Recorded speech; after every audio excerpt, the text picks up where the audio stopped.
नमस्तेऽस्तु महामाये श्रीपीठे सुरपूजिते शङ्खचक्र गदाहस्ते महालक्ष्मी नमोऽस्तुते।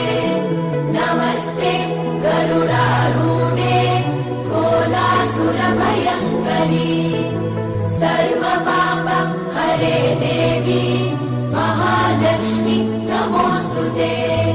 महादेव्यै च विद्महे विष्णुपत्नी च धीमहि तन्नो लक्ष्मी प्रचोदयात्। नमस्तेऽस्तु महामाये श्रीपीठे सुरपूजिते शङ्खचक्र गदाहस्ते महालक्ष्मी नमोऽस्तुते। नमस्ते गरुडारूढे कोलासुरभयङ्करी सर्वपाप हरे देवी महालक्ष्मी नमोऽस्तुते।